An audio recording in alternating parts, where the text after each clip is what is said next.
Tiago, eu não me lembro de te ver com um sorriso na cara, desde que entramos. Foi um ano triste para o cinema? Não foi um ano triste, não. Ok.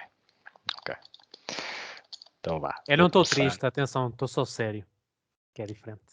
Sério, que este podcast exige seriedade, atenção. Sem Top dúvida. 10, top 10, não é brincadeira. Muito bem. Então, sendo assim, sejam muito bem-vindos ao podcast do Barreto, um podcast especialíssimo, um podcast sempre que nos entusiasma muito, que é o top do ano. Portanto, a lista dos 10 melhores filmes do ano. Tiago, Diogo, estão entusiasmados ou foi difícil fazer as listas? É sempre um bocadinho, não é? Ingrato, eu não diria que é difícil, mas é ingrato, tendo em conta às vezes os filmes que vemos, os filmes que queríamos ter visto e por vezes até filmes que ficam um bocado no esquecimento. Portanto, isto não é fácil, mas... Por mim até era mais pelos filmes que não vi, mas eu depois farei essa referência sem problema, que há sempre esse problema, né? Naturalmente. É verdade. Eles são sempre mais do que aqueles que conseguimos ver, mas faz um esforço. E ainda bem, vivemos numa era em que há bastante oferta cinematográfica. Por vezes temos é que saber escolher, não é? Saber ir ver os filmes certos. Mas isso era toda uma outra surpresa, polémica. Mas não entrando muito por aí, queria começar por explicar um pouco quais são as regras que definimos.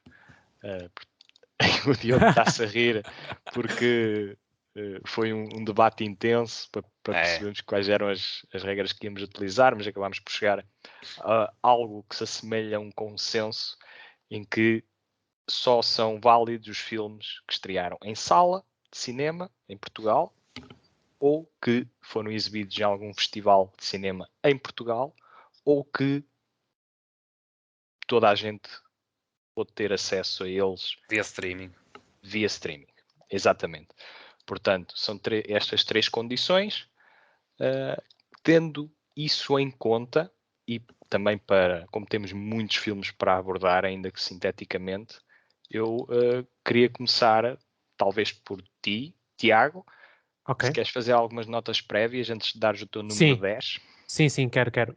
Basicamente o que eu queria dizer é que tenho perfeita noção que há certos filmes que eu não vi, quer por indisponibilidade, quer por circunstâncias pessoais, etc. E queria frisar que, nesse sentido, o meu top não será necessariamente, portanto, os melhores filmes do ano, mas sim, na minha opinião, os melhores filmes que eu vi, naturalmente, sempre com essa ressalva, e por isso não deixa de ser um top forte, a meu ver, porque não estando uns, estarão certamente outros que eu aconselho vivamente a ver. Por isso, queria só frisar isso. E partindo então para o meu 10º lugar, que é um filme extremamente sui generis. Eu sei que uso muitas vezes esta palavra, mas acho que se assemelha, está perfeitamente enquadrada com este filme e com o realizador, que é nada mais nada menos que The French Dispatch, escrito e realizado pelo Wes Anderson, que eu acho que tem coisas muito engraçadas, obviamente, porque lá está, quando um espectador vai ver um filme do Wes Anderson, já sabe para que é que vai, no fundo. E o que nós vemos aqui até é, na minha opinião, um dos filmes menos esclarecidos do próprio realizador, na minha opinião. O que eu quero dizer com menos esclarecidos? A própria narrativa não é tão esclarecida como os seus restantes filmes, por exemplo, o Grande Budapeste Hotel e o Moonrise Kingdom, e até o mesmo Isle of Dogs. No entanto, consegue ter uma criatividade e uma profundidade adjacente aos diálogos, à forma como a própria narrativa está estruturada, espetacular e profunda, e é uma experiência cinematograficamente bastante enriquecedora. E só mesmo para fechar, na minha opinião, Wes Anderson é um realizador estrutural, ou seja, tem uma estrutura tão bem montada, tão bem definida, que o que nós estamos a ver é de facto uma obra de arte do pintor Wes Anderson. E pronto, isso é extraordinário de se ver, ainda que eu acho que, de facto, colocando em 10º lugar, acho que não é, obviamente, a sua melhor obra até agora, de todo. Muito bem. É uma escolha, diria que algo popular da tua parte. Wes Anderson tende a constar em algumas listas, mas agora passando para ti, Diogo, queres fazer algumas notas antes de dares o teu 10? Sim, faço. É sempre um bocado frustrante fazer este tipo de listas, não é? Tendo em conta o que é avaliar os filmes. Claro que há filmes melhores que outros, isso é como tudo.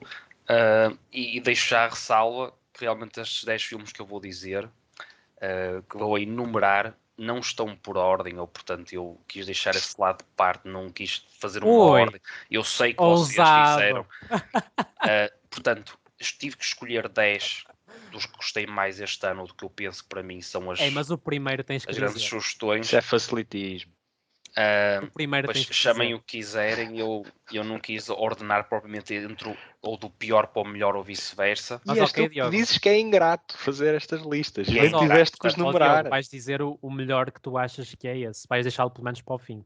Vou pensar nisso. O que eu vou dizer agora não estaria no número 1, mas se calhar então eu penso que consigo ali deixar digamos, na pole position. Então o ano passado foi o Sol.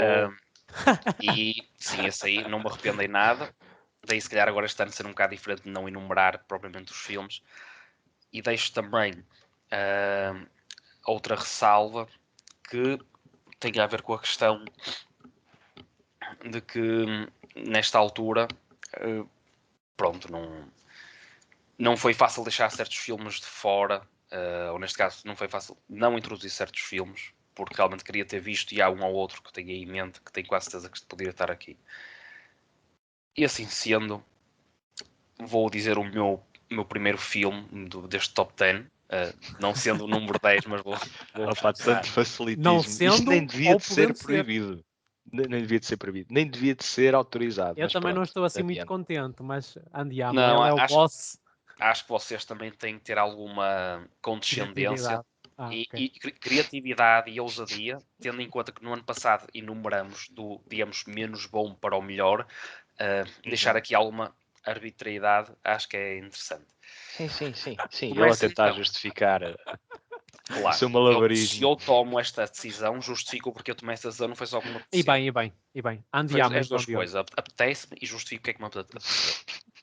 A minha primeira escolha, então, do Top 10 de 2021 vai para Licorice Pizza, que vi muito recentemente, ainda está fresquinho. É realizado pelo Paul Thomas Anderson.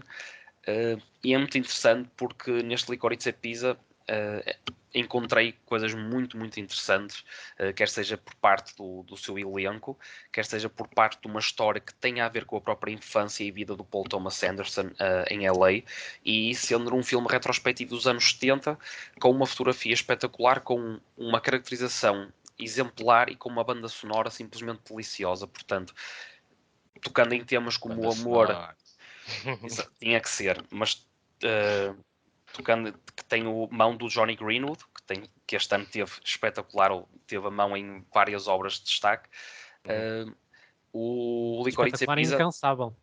Sim, o Licorice Pizza tem todos os ingredientes, como eu costumo resumir muitas vezes quando gosto de um filme, tem realmente todos os ingredientes, tocando em temas como o amor, a inocência, a comédia e todo aquele lado dramático e a forma como se tudo desenvolve. Penso que sem dúvida, mesmo a fechar o ano, é a cereja no topo do bolo. É um excelente filme, está nas salas de cinema, vejam. Portanto, esta é a minha primeira escolha, Licorice Pizza, do Paul Thomas Anderson. Muito bem. Nem tu nem eu vimos o filme, não é, Tiago? Não vi. É o problema, uma motivação. Problema dos filmes estrearem a 30 de dezembro. Isso é giro. Por exemplo, depois fazemos a ressalva dos que foram frisados, o que é que cada um não viu. Portanto, para as pessoas também poderem ter isso em atenção. Portanto, neste caso, eu também não vi, nem o Bernardo. Sim, pronto. Mas é um exclusivo meu. É um exclusivo. Um exclusivo de 30 de dezembro. O licor de Pisa.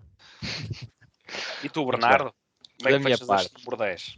O número 10 fez com uma nota documental portanto um filme do qual falei recentemente também em podcast numa recomendação, chama-se In the Same Breath, da cineasta Nan-Fu Wang, e lá está, se querem uma descrição ligeiramente mais aprofundada do documentário, aconselho-vos o podcast de King Richard,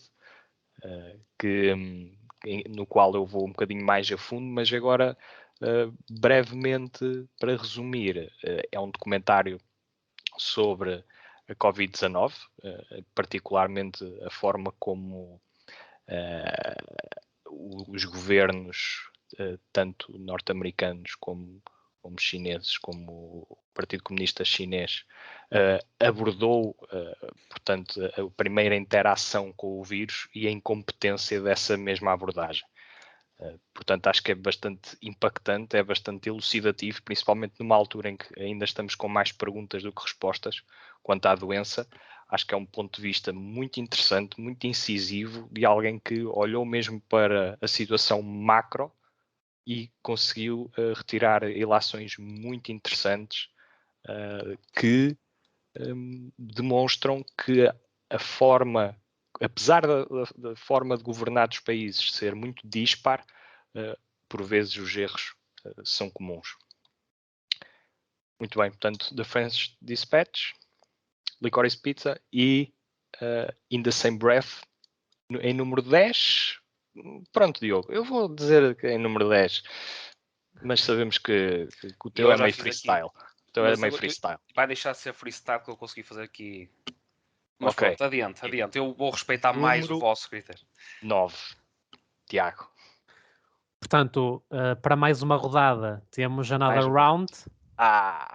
Em nono lugar. Já sei o que é que queria dizer há bocado que eu não disse, mas quando chegar à minha vez eu esclareço. Não, podes dizer, Diogo. Podes dizer. Não, porque vocês estão a mencionar, e nós falamos disto agora ainda antes de começarmos a gravar, desta questão dos filmes de 2021, e eu, por opção, aí está, respeito a 100%, e outros meios de comunicação também assim o fizeram, e eu é que Diogo não quis fazer assim, portanto tudo o que é de Oscars para a frente eu esqueço-me um bocado, ou esqueço-me do que está para trás, portanto Another Round, Nomadland, The Father, que perfeitamente poderiam estar neste top, sem dúvida, se calhar por alguns já ter mencionado antes, penso que já tiveram em algum top que nós já fizemos, no último top eu penso que algum deles já estavam lá. Eu incluí o Another Round e o First Cow no top de 2020. Pronto, portanto, naturalmente eu não os vou incluir aqui, porque nós antes estávamos a jogar este jogo com outras regras. Portanto, agora esses dois não vão estar incluídos. Pronto, naturalmente. Só para esclarecer que comigo isso não irá acontecer, esse tipo de filmes, ou esses filmes, mas pronto, são sempre bem-vindos e força, era só essa parte. Não, muito bem. E eu também esqueci-me de referir que não vi o documentário que o Bernardo frisou, por isso não vou considerar.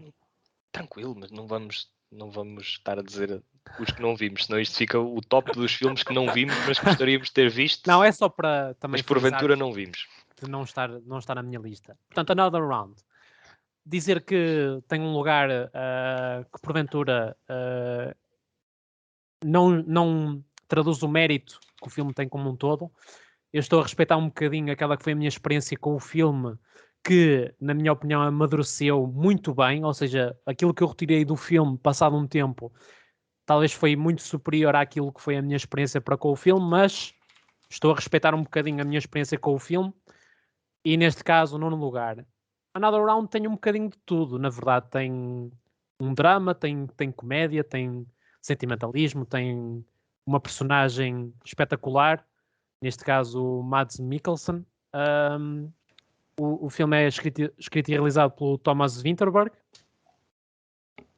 e temos aqui, portanto, uma história de superação, de mágoa para com o passado e de como muitas vezes nós temos que dar um passo atrás emocionalmente para dar dois à frente na nossa vida, ainda que isso nos custe algumas coisas pelo caminho. E só mesmo para fechar, como o Bernardo disse muito bem quando falámos sobre ele, ou quando ele falou sobre ele há um ano, tem uma das melhores cenas finais da história do cinema. E acho que só por isso vale a pena a visualização. Sem dúvida. Portanto, Another Round, nono lugar do Tiago. Diogo, para nono lugar. Para nono lugar, Val. O Diogo entrou no jogo. entraste, decidiste a meio. Pronto, És sim, rebelde, isto mas vai devo embora. dizer que estas escolhas também, obviamente, também têm um bocado a ver com o gosto, portanto, todos os filmes aqui são todos muito bons, e depois, claro, pessoalmente, uma pessoa também, consoante o seu gosto, achará uns melhores que outros um bocadinho, mas pronto. Quero só dizer que são todos muito empatados, para não ver aqui picardias, porque este meu número 9 sei que estará bem mais alto, se calhar no top do Bernardo, e eu falo do Titano, da Juliette Ducournau, que realmente, não sendo o filme que foi muito fácil quando saí da sala de cinema de digerir, consigo agora também friamente olhar para trás, apesar de ter confidenciado isso até com o Bernardo e com o Tiago, não gostei tanto como o filme dela, o Raw, que me fez entrar no mundo da cinematografia da Julia Ducournau. Este Titano para mim não está ao nível, mas está realmente muito bom.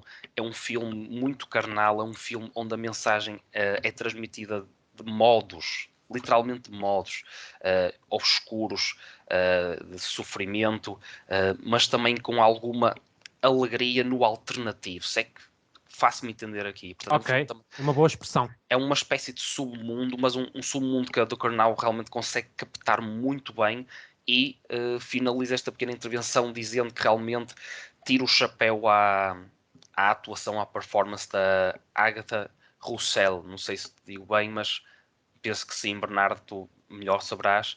Mas realmente o Titano merece estar neste top, sem dúvida. É um filme que é uma experiência um bocado dura, mas que nos faz crescer e que cresce connosco ao longo do tempo. Portanto, sem dúvida, o número 9 é muito bem entregue ao Titano. Não vi. Fazes mal.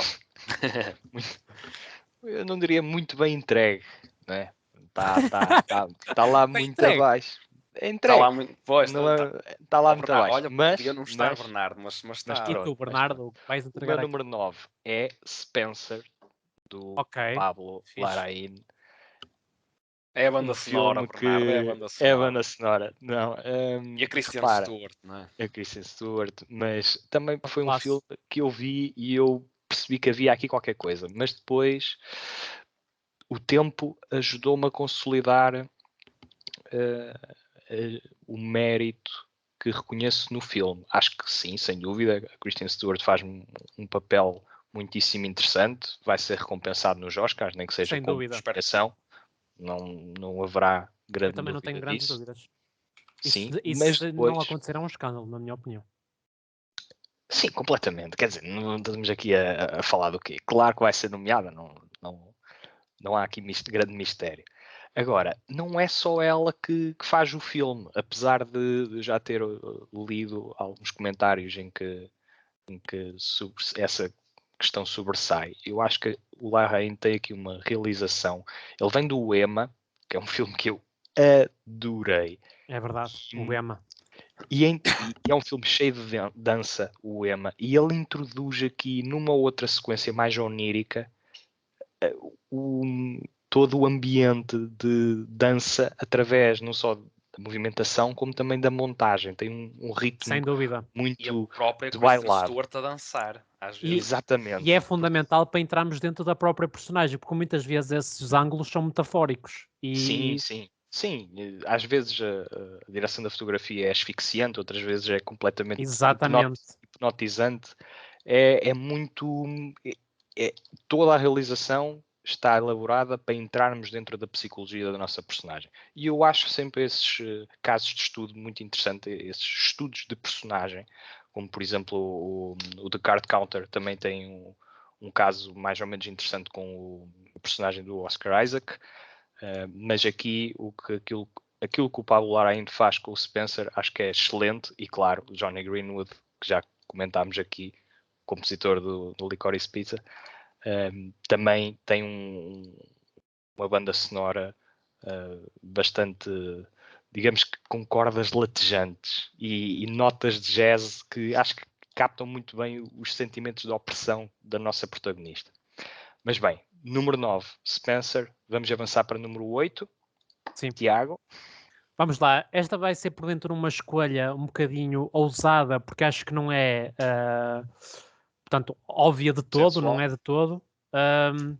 Exato. Porque além das críticas não terem sido as mais favoráveis, quer pelos críticos, quer pelas pessoas, mas na minha opinião a experiência do filme e o filme como um todo vale muito mais do que aquilo que foi analisado, e por isso o meu 8º lugar é Cry Macho, do Clint Eastwood.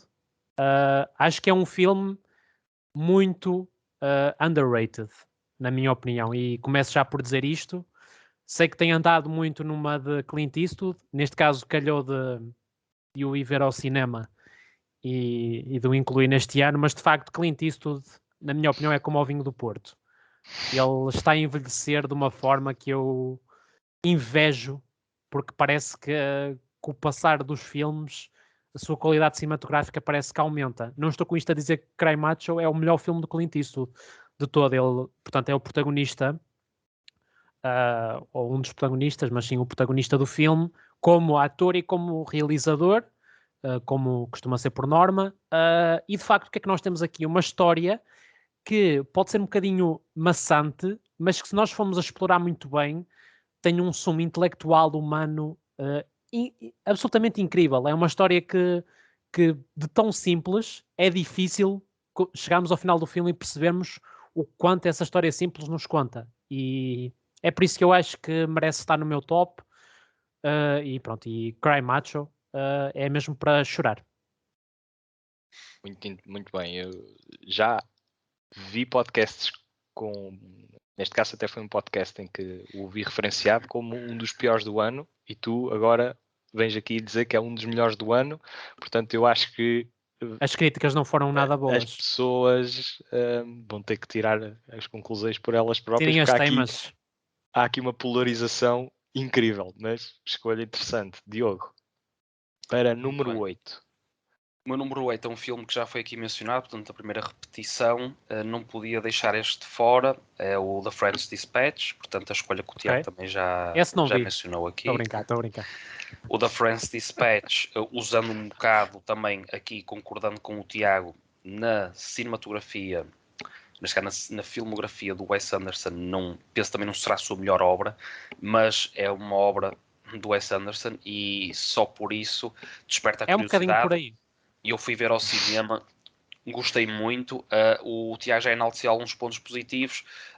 E para mim, Diogo, o facto de estar aqui neste número 8 realmente prende-se muito com isso, com essa tal questão. Primeiro, uma narrativa super original, na questão das crónicas. Um elenco que também mesmo... É o melhor cast da história do cinema. Não me venham contra esses. Isso é relativo, mas realmente tem nomes fortes e todos cumpriram bem, penso eu. Tem comédia, tem ângulos e pontos de vista, formas de gravar, a câmara dança de uma forma incrível, portanto é diferente. O Wes Anderson, quando tu podes gravar de uma certa forma, 90% dos realizadores ou produtores gravam de uma certa forma e ele vai gravar de outra forma que não tem nada a ver. Tal cena... tudo faz sentido. Os diálogos, como são transmitidos, as expressões dos atores, como comunicam um com o outro, é fabuloso. E para essa questão que eu lembro quando nós mencionamos o French Dispatch num podcast, a tal estética, a tal imagem, o tal jogo de cores que o Wes Anderson tem, que para mim é excepcional, e sempre aquele lado muito retro na sua fotografia, com um ar muito analógico, com muita simetria. Tudo isso, a meu ver, conta. Para mim é um deleite completamente imagético ver este tipo de filmes. Só mesmo para concluir, e já falas tu, penso que isto é o suficiente, e tendo também esses tais ingredientes da comédia, do drama, do romance, de alguma história, portanto, com isto tudo, penso que The French Dispatch merece pelo menos o 8º lugar nas minhas escolhas. Mas... Sabes o que é que mais me admira no Wes Anderson? É que para mim ele é o melhor realizador na forma do cinema. Ele constrói uma estrutura tão bem montada na forma, e eu sei que isto, se calhar em termos de qualidade, não traduz muito. Mas em termos formais, para mim ele é o realizador mais espetacular. Menos, a nível de originalidade eu tenho que concordar. Eu não consigo encontrar ninguém como ele para já. O que para mim, a meu ver, do ponto de vista artístico, quer seja no cinema ou noutras artes, é algo muito bom. O espelho de uma ideia. É quando tu vês uma obra de um pintor, sabes que aquela obra é daquele pintor. Sim, eu penso que isso também é um... Eu não vejo isso em mais...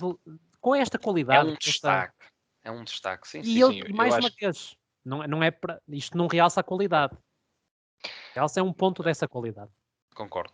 Acho que aqui o a expressão que tu costumas usar, sui generis, acho que Sim, pode verdadeiramente aplicar-se aqui sim. pelo facto de ser um cineasta distinto na forma como vocês exaltam.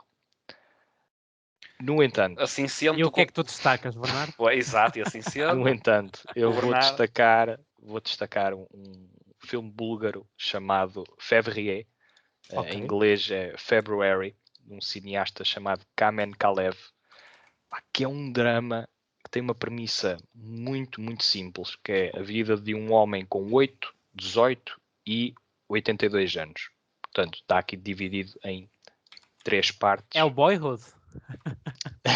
Não, não, não. Imagina ser gravado durante esse tempo todo. como é Era que, olha, giro. repete outra vez, Bernardo, o título? Février, em búlgaro, em inglês é February, fevereiro. Ok. Fevereiro, Quando é que isso sim. estreou já agora? Quando? Em sala, em agosto. Muito bem. Ok, então é este que eu estou a ver, ok. Já Ok. encontrei, obrigado. Sim. E é um filme que eu saliento por ser um filme extremamente contemplativo, um filme que se concentra na existência mundana e solitária do seu protagonista e consegue, através da sua direção de fotografia, captar planos bastante evocativos. É interessante porque os planos são emoldurados, os cantos são arredondados e têm bordas gastas, e isso gera um efeito de nostalgia que eu não me recordo de ver em mais nenhum filme. Portanto, aí ele também é bastante sui generis. E apostando nessa forma, acho que numa época em que estamos a viver uma crise de contemplação tão grande, acho que este género de projetos que nos forçam a reconectar com o poderio dos elementos e da imagem, da escala, da natureza, face à nossa própria existência, acho que é um sentimento bastante interessante e é algo que, por acaso, em menos ou mais medidas, vai continuar no meu top acima. A questão contemplativa vai-se aqui sobressair um pouco mais. Mas sim, é uma gema completamente. Eu vi o filme na Filmin, na plataforma de streaming, e recomendo vivamente. Mas tomem aquele cafezinho, que é para verem o filme. Não é um filme Em todas as idades. fácil de absorver, sim. Mas é bastante interessante mesmo em termos de simbolismo e de um filme que dá-nos espaço para pensar sobre ele e com ele, que é uma Isso é excelente. característica que escapa Isso foi bonito, Bernardo. a 95, 99% dos filmes mainstream. 99. Exato. E aqui o Sr. Kamen Kalev consegue de facto destacar aqui uma obra em 2021 que merece ser vista. Mais Sobretudo vista. numa altura em que quase não temos tempo para pensar e as pessoas preferem não pensar, infelizmente, não é? A grande maioria. Mas fica só aqui a nota. Fica a nota e o teu número 7, Tiago. É isso, vamos lá. É um set de ouros porque que é nada mais nada menos que King Richard, analisado há pouco tempo por nós. Na minha opinião, parece estar em sétimo porque, emocionalmente falando, é um dos filmes que mais marcou este ano. Ano civil português, e de facto realizado por Reinaldo Marcos Green, e tem na interpretação do Will Smith, para mim, uma interpretação absolutamente incrível. Acho que não se pode apontar muitas falhas à interpretação do Will Smith. Como o Diogo disse bem, joga em casa e isso favorece-o naturalmente, mas não é só isso. De facto, estamos perante um ator que nos papéis certos, na minha opinião, consegue mostrar toda a sua qualidade e de facto portanto, é um grande tributo portanto, à Venus e à Serena Williams, que também fazem portanto, as respectivas atrizes papéis interessantes, e de facto King Richard é um filme para tocar o espectador do início ao fim. Muito bem. Para mais informações, consulta o podcast número 70 e pico do Barreto. Será o 75, acho eu. Diogo, Sou eu. diz-me coisas. Número 7, muito bem. Se montasse aqui uma equipa, não com 11 jogadores, mas com 10, e agora tivesse de escolher o meu 7, o meu 7 Era o Cristiano Ronaldo. Não, iria ser um porco. Pig, a viagem de Rob, título em português, realizado pelo Michael Sarnowski. Chegamos a analisar este filme aqui no Barreto, com a grande interpretação. Está mesmo em sétimo, Diogo? Sim, está o Pig. E analisámos em grande profundidade, que eu lembro. Fomos bastante metódicos e abrangentes e bastante profundos nessa análise. É um filme que o permite.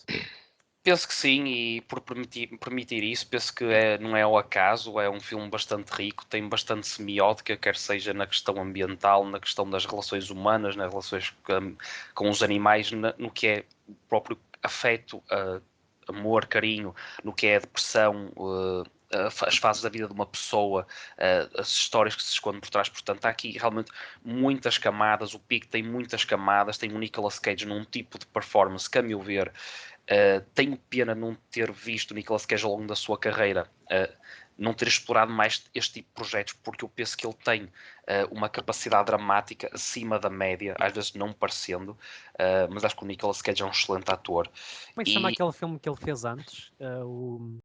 Acho que falei contigo sobre isso, Bernardo. Sim, agora estou a perguntar. O Color Out of Space. Mandy, é isso, é exatamente. Sim, também é um filme muito... Esse sui generis, são ambos de terror cósmico. Sim, interessante. Eu falei porque, lá está, o Mandy é um registro completamente diferente, mas consegue explorar toda a profundidade dramática deste ator, que é absurdo. Ele tem uma qualidade intrínseca. Sim, eu também acho. E o Pig está aqui em sétimo lugar. Penso que merece neste 2021 ser um destaque, por isso mesmo, por ser um filme em si realmente com muitas camadas, bastante contemplativo no bom sentido, e o Nicolas Cage também a destacar-se, não diria, se calhar para estar entre os candidatos nos Oscars, mas se não estiver também esteve perto. E é sempre um destaque no que é fazendo uma retrospectiva. Ok, acompanhei minimamente este ator, penso que é um ponto alto da sua carreira, penso que é um ponto alto para quase toda a gente que participou neste projeto, e sem dúvida um highlight de 2021, Pig, a viagem de Rob em português. Muito bem, siga, Bernard. Siga, número 7. O número 7 é um filme que eu já tenho vindo a ouvir falar praticamente o ano inteiro. Praticamente o ano inteiro. Que esteve, mas só o viste inclusive, recentemente? Só o vi recentemente. Okay. Só vi recentemente, tive a oportunidade. Chama-se Quo Vadis Aida. Foi nomeado para o Oscar de melhor filme internacional. É um drama histórico. Que na maior parte das listas está lá no topo, não é? Sim. Tem vindo a sair para aí. Sim. Para aí. Exatamente. Costuma estar até na primeira metade do top. Mas aqui é realizado pela Yasmila Zvanik e conta um drama histórico sobre uma atrocidade na Guerra da Bósnia, e o filme consegue pintar tanto um retrato do evento como de uma protagonista que está desesperada e impotente para com as injustiças que testemunha. E o filme vale tanto pela destreza cinematográfica como pela reconstrução histórica desta tragédia, que é muito pouco mencionada, é muito pouco falada, é quase como um episódio esquecido, no qual a ajuda internacional esteve muitíssimo mal, ficou muito mal vista, porque praticamente ajudou, quer dizer, quem não devia ter ajudado. E eu não vou aprofundar muito mais, porque acho que é um filme que merece ser testemunhado, não só por ser um episódio histórico, como também por nos agarrar em termos dramáticos e conseguir levar-nos até ao fim com uma profunda revolta que é espelhada na face da nossa protagonista, que é a Yan, que é interpretada pela Jasna Juridic. Portanto, Jasna Juridic, algo desse género. Deve ser. Qual é a Portanto, nacionalidade? É da Bósnia. Ok. Então não sei dizer. Também não Não, sabia se fosse. E repara, e o massacre que aconteceu foi em Srebrenica. Ok, Srebrenica. Pronto. muito bem. Aqui nomes não são muito fáceis, mas o filme Quo Vadis vale imensa pena. Número 7. Tiago, número 6. Bora lá. Mais Bora lá. uma vez, um filme, a meu ver, que não é nada consensual. Penso que vocês já tiveram a oportunidade de ver e que resultou comigo. Escolho colocá-lo porque acho que tem, em termos da experiência que eu tive com ele, para mim é também um bocado underrated, pelo menos na minha opinião, que é Malcolm and Marie, que estreou na Netflix. Para mim é um filme do início ao fim com uma vertente contemplativa extremamente forte. Em primeiro lugar é em preto e branco. Em segundo lugar tem como protagonistas os únicos 2 atores do filme, neste caso o John David Washington e a Zendaya, que fazem, a meu ver, um papel muito interessante naquilo que é espelhar a vida de um casal e todos os problemas que estão adjacentes. E acho que os diálogos neste filme são muito enriquecedores, muito profundos, e acho que a narrativa per si resulta, ainda que eu questione um pouco a forma como o filme acaba, porque acho que não resultou tão bem comigo, mas também isso também não importa muito, frisar neste momento. Acho que como um todo é um filme que espelha muito bem a profundidade das relações amorosas, como muitas vezes nós temos que saber ouvir e pôr-nos no lugar do outro, e acho que nesse sentido é um ensaio sobre as relações amorosas, ainda que tenha muito mais profundidade do que isso. E eu gostava de o destacar em 6º lugar, como eu estou a fazer, porque acho que o filme tem um bocadinho mais de profundidade do que aquilo que tem sido dito, sobretudo em termos de críticas dos especialistas. Muito bem, sim. Muito Tem bem. sido um caso curioso. Eu gostei quando vi. Também muito polarizado. Um filme muito polarizado. Também já ouvi críticos que acenam firmemente que o filme é bastante bom. Outros que o detestaram. Portanto, é um caso interessante. Eu pensei que... É muito teatral. Portanto, o conceito de filme ali também é um bocadinho diferente. Mas isso também pode ser espelhado através de imagens. Já foi feito várias vezes, o Fences. Mas é um estilo narrativo um bocado fora do comum, digamos assim. Se calhar isso uma das grandes críticas é que soa forçado, pessoas. não é? Certas questões, não é? E há pessoas que aceitam isso melhor, enquadrados com a narrativa. No meu caso, funcionou. Certo. Eu destaco por isso. Muito bem. É sem dúvida um caso em que eu volto a dizer, passar a bola à audiência para opinar também, para nos dizerem os vossos tops também e para comentarem as nossas escolhas. Portanto, e Se não dito concordarem isto, com esta, podem... exato, podem bater no Tiago. Sim, é interessante. Portanto, estamos aqui, aliás, é por isso que fazemos este podcast ao tempo que fazemos, é só para bater no Tiago. Diogo, número 6. Ou vou bater no Diogo. Então, número 6. O meu número 6 vira-se já para o documentário musical, vocês sabem qual é, pois eu já mencionei aqui numa das recomendações após termos discutido um filme, é o The Velvet Underground, realizado pelo Todd Haynes, e fala precisamente dos Velvet Underground. O Todd conta a história desta banda nova-iorquina que tinha no Lou Reed e no John Cale os principais membros, ou na própria Nick, ou o Andy Warhol, ou Moe Tucker, que o filme em si, este documentário de aproximadamente 2 horas, é todo com um arquivo, e arquivo muito dele também, gravado pelo próprio Andy Warhol, o que também traz ali um certo misticismo a todo este tema do que é os Velvet, uma banda sonora claramente também bastante inspiradora e bastante sedutora para todos os fãs de Velvet Underground, e penso que o documentário merece estar aqui no meu lugar número 6, porque não é fácil fazer um bom documentário, e tendo em conta todo o sumo que esta obra tem, nada diria que escapa. Eu sou fã dos Velvet Underground, se calhar não tão fã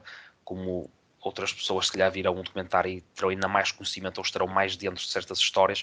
Para mim houve mais matéria nova, portanto havia muita coisa que eu não conhecia mesmo a nível imagético, e portanto isso tudo junto, e o perceber também uma certa mudança, ou como a própria banda evoluiu e o porquê de ter evoluído dessa forma. Esta história é muito bem contada, e por isso mesmo penso que não poderia pedir melhor para uma pessoa como eu, que conhece minimamente os Velvet Underground e queria conhecer melhor. Esta obra realmente preencheu esse espaço vazio, e quando assim é, penso que um documentário cumpre na perfeição a sua função. Entreteve-me e deu-me vontade, ou como dizem os brasileiros, deu-me ganas de querer ouvir ainda mais, ou ouvir o que já conhecia e ter outro significado, ou perceber as coisas de outra forma, ter outro contexto. E portanto, sem dúvida que dentro dos documentários, Velvet Underground, meu número 6, sem dúvida. Muito bem. Já comentei contigo, para mim não resultou tão bem, pelas razões que sim, referi. Claro. Acho que convém conhecer minimamente a banda. Convém. Caso contrário, acho que corres o risco de ficar perdido. E acho que isso é um dos problemas do documentário. Existe sempre um lado pessoal, é verdade, e atenção, porque também isto é um documentário de uma banda também não muito fácil de entrar, eu também reconheço isso. Atenção, não é que, por exemplo, Queen ou Doors, também gosto muito e respeito, adoro-os, mas sei também, percebia que é mais fácil, portanto são bandas que são comercialmente mais acessíveis, e eu penso que isso, com certeza, algo do género, como nos Queen tem o Days of Our Lives, era uma coisa mais fácil de entrar. Pronto, são outros temas. Adiante. Muito bem. Número 6, da minha parte, é o vencedor do Oscar de melhor filme, Nomadland. Não podia deixar de fora. Estou a fazer uma retrospectiva de 2021 e este filme foi sem dúvida um grande destaque de 2021. Não só pela interpretação, não só pela realização, não apenas também pelo piano espetacular do Ludovico Einaudi, que é um piano que eu ainda retomo várias vezes. Tem uma música muito bonita mesmo. Acho que capta na perfeição o tom do filme, que é na essência um drama bastante humanístico, não é? E que tem subjacente uma frustração muito grande contra o capitalismo, mas é mais do que isso. É principalmente uma história de partilha de experiências, como a perda, a solidão ou o companheirismo. E acho que aqui a cineasta Chloe Zhao consegue retratar na sua essência uma América cuja voz estava esquecida, uma América baldia. E pronto, para mais informações consultem o podcast do Nomadland ou a crítica que também escrevi no Barreto. Bem, número 5, Tiago. Vamos lá. Mais uma vez, acho que não é uma escolha consensual. Nomeadamente... Tu estás um gajo muito polémico. É importante. Estou um bocado, porque... Estou contente com o Tiago. Na minha opinião, estou a tentar enaltecer filmes que... ou que eu acho que são underrated, ou que eu acho que não foram muito bem vistos, mas lá está, novamente, é só a minha opinião. É a magia disto, Tiago. Exato. Perfeito.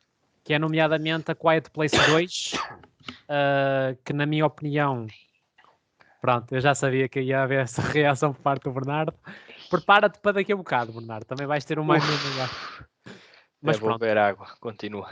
Na minha opinião, tal como abordei na minha perspectiva em podcast, para mim é quase uma forma de reinventar o terror, porque é quase um terror que não está propriamente nos sustos, não está propriamente nos, portanto, jump scares, não está aí. É quase um terror ambiental, psicológico, muito mais, não tanto provocado pela narrativa, mas sim pelo ambiente em si, pela forma. E eu acho que o que Quiet Place 2 faz é quase, e para mim é muito difícil olhar para os dois filmes como dois filmes diferentes, mas estou a tentar fazê-lo, que é, para mim, este Quiet Place 2 é uma continuação muito diferente daquilo que foi Quiet Place 1, não necessariamente pior, na minha opinião. Acho que é um estilo completamente diferente e novo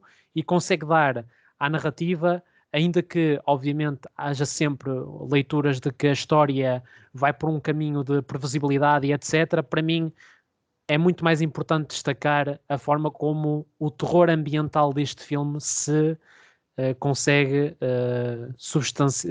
consubstanciar ao longo da narrativa através da questão do som e de uma personagem em particular que onde isso é enaltecido de uma forma brilhante, na minha opinião.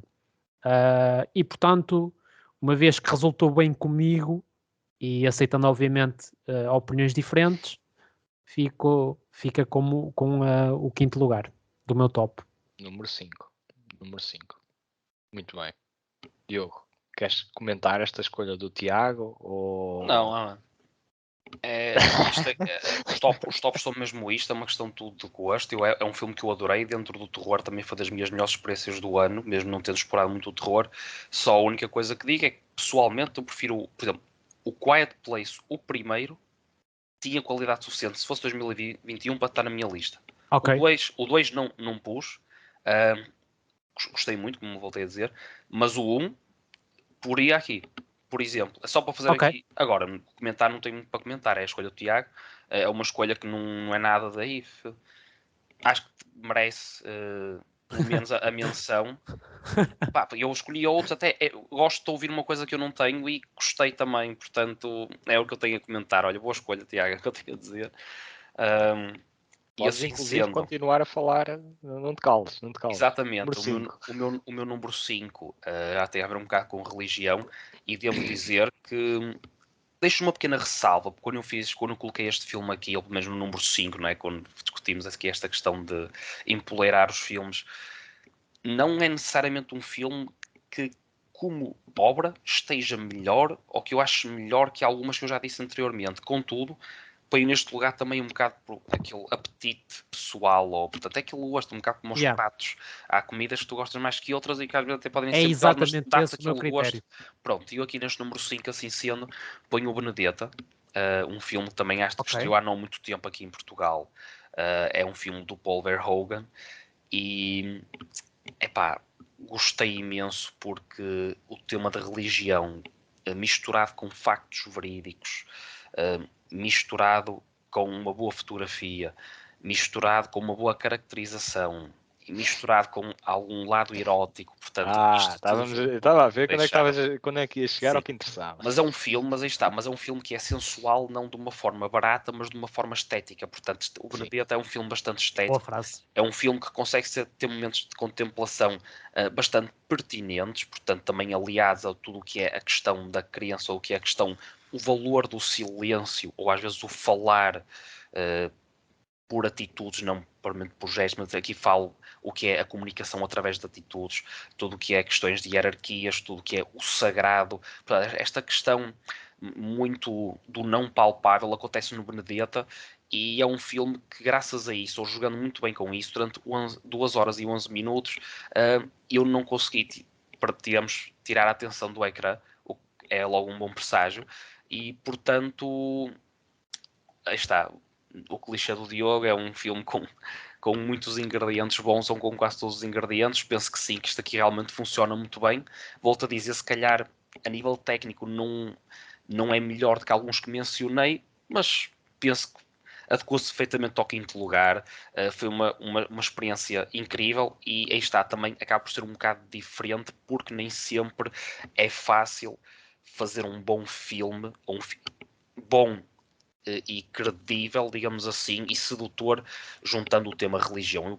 Pelo menos eu penso isso, e recorrendo aqui, por exemplo, neste caso, a nível temporal, ao século XVII, nem sempre é fácil, e o Paul Verhoeven faz isso com a sua marca, portanto, com também esse tema da sexualidade bem empregue, não empregue de uma forma barata, e aqui de uma forma bela, digo, portanto merece claramente o Benedetto o quinto lugar. Eu só me lembro de um filme, desculpa interromper, Bernardo, que conseguiu ser consensual pela sua qualidade, abordando o tema da religião, pelo menos mais recentemente. Silence. Exatamente. Sim, é um filme estupendo, na minha opinião. Sim, sem dúvida. Sem dúvida. É muito bom. Não, mas claro, aquilo que estavas a dizer, Diogo, e com toques só mesmo. Sim, é verdade. Não é o Padre Fernando? Acho que é Ferreira. Ferreira, é exatamente. Tal como eu. Exatamente, é Ferreira, exatamente. Que é o Liam Neeson. Sim. Muito bem. Sim, Diogo. Paul Verhoeven, o único cineasta que provavelmente conseguiria misturar estes ingredientes, utilizando a tua expressão, e conseguir que a fórmula resultasse desta forma. Portanto, há aqui, pelo menos dos que estão mais ativos e um bocadinho mais conectados ao mainstream, ainda que a temática seja a que é. O meu quinto lugar é um filme que tem percorrido listas de tops a torto e direito, portanto eu estou aqui a ser muitíssimo consensual. Já falámos sobre ele, The Power of the Dog, da Jane Campion. Vai ser nomeado para melhor filme, para melhor ator, para melhor caracterização, para melhor, sei lá, tudo.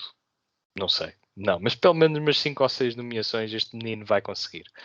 E é um caso muito interessante. Vai, de certa forma, revigorar o género do western e dar-lhe uma perspectiva fresca e no processo consegue fazer um comentário sobre masculinidade tóxica muito interessante e tem toda uma componente paisagística admirável.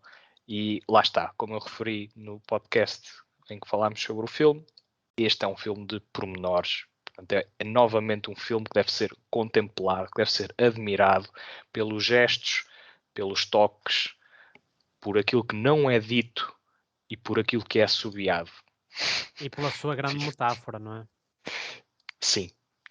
Portanto, é um filme que pega no ADN do western e consegue reconvertê-lo, consegue aqui ser inovador com ele. E acho que isso é muito interessante nos dias que correm. Muito difícil também. Pegares num género que está moribundo, vai tendo apenas pequenos ressurgimentos, mas na minha memória mais curta, nenhum o fez tão bem como o The Power of the Dog. Portanto, acho que isso deve ser motivo de enaltecimento. Passamos para o quarto lugar. É isso. E vamos, Tiago, pelo menos no meu top, vamos diversificar e vamos trazer um filme de animação, nomeadamente Luca. Okay. Salvo erro, Netflix, se não estou em erro, estreou lá. Ou não, Disney Plus. Possivelmente. Possivelmente Disney. Sim, possivelmente. Disney Plus. O que dizer sobre este? Não tenho a certeza. Não me recordo. Eu acho que o vi na Disney Plus. É o mais provável, mas força. Desculpem o meu erro, então. Não sei. Não sei de cor. Este filme, na minha opinião, além de trazer uma narrativa bastante sui generis também, porque basicamente desenvolve uma amizade entre uma criatura marinha e portanto, um ser humano, não é? Consegue ter uma magia que já é adjacente à Disney per si, não é? Mas consegue também ter aquele toque emocional e humano e intelectual que se calhar por vezes falta em alguns filmes, ainda que a Disney seja a Disney, não é? E é o que eu tenho vindo a discutir com o Bernardo. Os filmes são de facto mesmo muito bons, porque eu não consigo dar-lhes uma nota que não seja meritória, e neste caso o Luca acho que é uma lufada de ar fresco, e de facto é bastante emotivo, é bastante portanto a sua estrutura narrativa também a meu ver está muito bem montada do início ao fim, ou seja, há mensagens que nós conseguimos extrair, conseguimos percebê-la de uma forma aberta. E lá está, obviamente que para mim é um dos portanto, um dos filmes que merece estar referenciado e não podia não pôr aqui um filme de animação, obviamente. E, portanto, Luca, quarto lugar, 4 letrinhas, quarto lugar. Muito bem. E tu, Diogo, tens um quarto lugar animado também. Olha, eu tenho um quarto lugar também com 4 letras. É curioso. Engraçado. É muito engraçado. Este é um filme que eu Coda. já... Muito bem, o Bernardo. Gonçalo. Ia para o Gonçalo, não. O Gonçalo está a pensar em mim, espero que bem. Não tem nada a ver com o Coda, o Gonçalo, mas acertaste, Bernardo. É o Coda, precisamente. Eu já o recomendei aqui num podcast no passado, mas por um tempo ainda estava mais quentinho. É uma produção da Apple Plus e é incrível. É incrível. Coda Child of Deaf Adults, só para dizer assim muito rápido, basicamente a Ruby é a única rapariga que ouve e que fala numa família de surdos e mudos, pronto. Portanto, o pai, a mãe e o irmão, e fazem pela vida, ela é a filha mais nova, não ouvem e não conseguem comunicar através da fala, portanto, por língua gestual, sendo estas pessoas realmente surdas e mudas, o que dá uma grande dimensão a este filme, porque toca em temas incrivelmente pertinentes e que nós às vezes não lhes damos a importância suficiente, portanto, não relacionado com a deficiência em si, mas com a questão da compaixão, com a questão da importância dos nossos sentidos, o comunicar, a importância de conseguirmos comunicar uns com os outros, e principalmente no que toca aqui à família, no que é uma história de motivação de ir contra todas as normas, pois a Ruby tinha muitos problemas, quer seja na concretização dos seus sonhos, que era cantar, curiosamente, e era realmente uma grande cantora. Isso tendo em conta a ironia, não é, do contexto familiar, mas a própria questão dos pais precisarem dela para trabalhar, a forma como ela também poderia ou não estar disponível, até que ponto é que o sacrifício valia a pena, o sacrifício dela pessoal em prol da família. Portanto, há aqui muitas camadas também neste Coda. Penso que está extremamente bem gravada, é uma história deliciosa, e portanto tem este sentido pedagógico, tem esta importância, e eu penso que não poderia deixar de fora de todo. É um filme que me tocou também, portanto também de estar aqui no quarto lugar, muito próximo do pódio. Não tenho muito mais a acrescentar, não é? Estou em intervenções relativamente rápidas, mas sem dúvida que é um filme, digamos, que merecia ser visto nas escolas. É a minha deixa, a minha recomendação este filme, sim, ao Ministério da Educação. Mais ou menos isso, sim, sem dúvida, Coda, que é realizado pela Cianeder. Se há falha que o meu top tem, é não ter esse filme, porque de facto foi o filme que mais me fez chorar este ano todo. Desculpa interromper, múltiplas vezes. Não queria só esquecer-me disto, que na altura, quando falamos disto em podcast, como eu e tu roubaste uma deixa, mas eu apelidei, isto para mim, o Coda é o Sound of Metal 2021. Ok. Engraçado. Sim. Com essas descrições tenho mesmo que o ver. Sim, eu acho que vais adorar, Tiago. Sim. Este filme fez-me ficar num caco autêntico. É extremamente emocional. Se o quisermos desconstruir, também o conseguimos fazer. E conseguimos mandar o filme abaixo com relativa facilidade. Mas se formos com o sentimentalismo que a história está a tentar aplicar, que eu fui, resulta de uma forma absolutamente brilhante, e eu espero que seja daqueles filmes underdogs que conseguem ter algum reconhecimento nos Oscars, inclusive em termos de atores, a realização, quero eu dizer, porque realizar com pessoas surdas deve ser extremamente difícil. Como é que dás indicações de modo a que, sim, claro. a que sejam que eu diga. a que sejam as interpretações que estão neste filme. Isto não é menosprezar os atores, mas sim enaltecer a realização, que aqui está muitíssimo bem gerida. Concordo, sim. Porém, o meu quarto lugar é um filme que também já abordámos aqui de forma extensa, de forma profunda, de forma, acho que se fosse um... Já sei. É o da fada. Claro que não. Claro que não. Não, esse nem no top 50. Mas bem. Curioso. Se fosse uma cebola, nós tínhamos analisado isto quase camada por camada. E estou a falar do The Green Knight, do David Lowery. Que eu acho que é bem, parecia filme... que não ias deixar escapar esse. Não. É um filme que quanto mais pensas sobre ele, mais magnífico o achas. Ou então mais absurdo e pretencioso o achas. Porém, para mim, eu acho que está filmado com uma intenção tal, uma visão, uma escala, uma capacidade de nos absorver para no seu drama de valores, nos seus planos meditativos.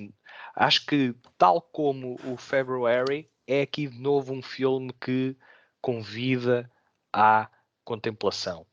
E falo com bastante astúcia e dá muita margem para interpretação. E, no entanto, não acho, como referi há pouco, que cai no pretencioso, porque nós podemos não captar as mensagens todas ou numa primeira visualização, mas saímos de lá com a ideia que tivemos sempre na mão de alguém que dominava o filme, que não fez por fazer, que e está com o orçamento deste filme foi baixíssimo e consegue ter uma escala e uma riqueza não só a nível paisagístico, como também toda a envolvente emocional do filme, muito interessante. É um clássico caso em que o Larry faz muito com pouco e isso tem que ser enaltecido até excelentes diálogos. Ótimos diálogos, excelentes mesmo. efeitos visuais para o orçamento que teve, que foi um orçamento bastante baixo.